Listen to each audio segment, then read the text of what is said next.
There are a lot of my friends now who haven't got a voice anymore. I want to stand up and speak for them so that their story is told as well as possible.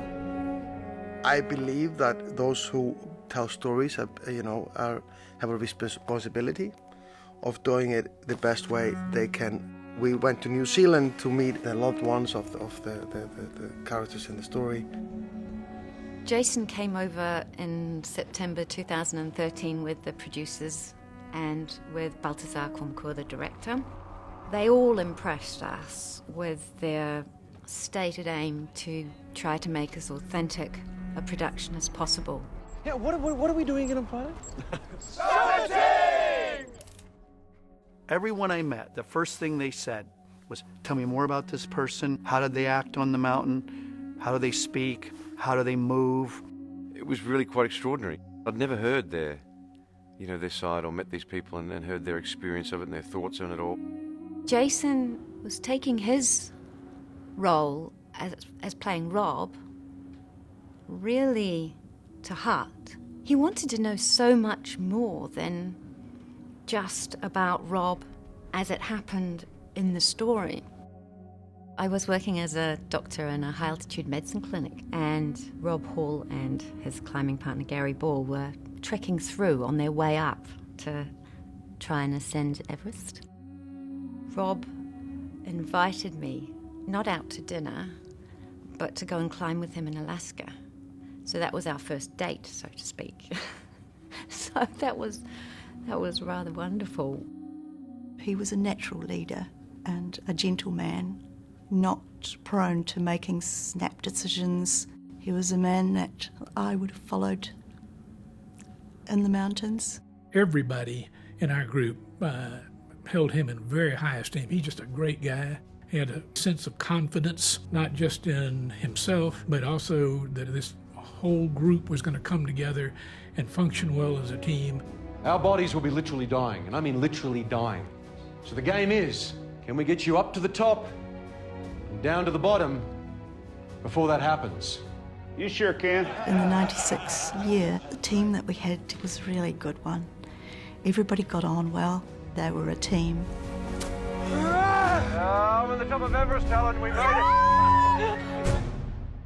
We did not know that storm was coming. Go to Rob.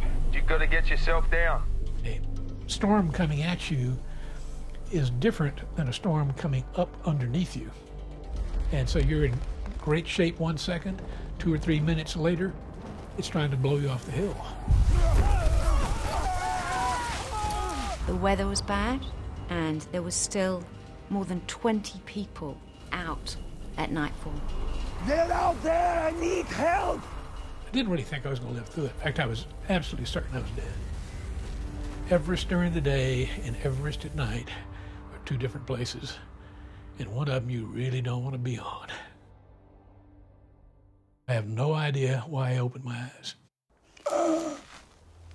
As I awaken, I can see my wife and children.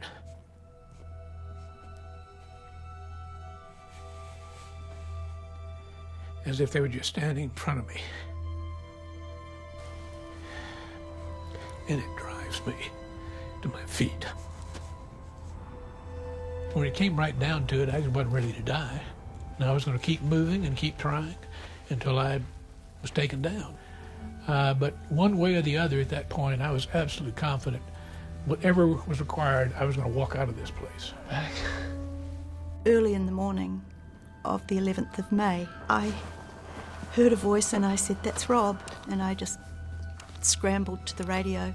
Rob, you've got to get moving. You've got to come on down. I talked with him, and at that instant I knew he was going to die. The chance of rescue, if you collapse above the South Summit, is virtually zero. Rob used to say you might as well be on the moon. He said to me,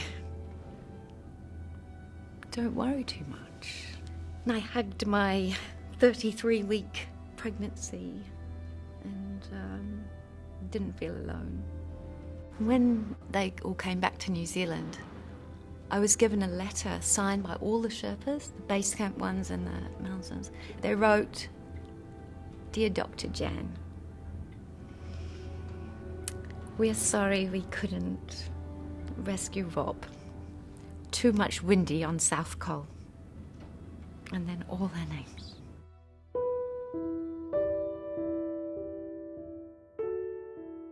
I've been to Everest Base Camp when I was 10, so in 2007. When I met people that knew my dad, I was really overwhelmed by the love and the feelings they had towards him. I did find it a moving experience because I knew that this was the closest that I'd ever be to my dad. Peachy. It turned out to be maybe the best thing that's happened to me in the last 20 years. It saved my marriage, it saved my relationship with my kids. I now live much more in the present. I am much more at peace.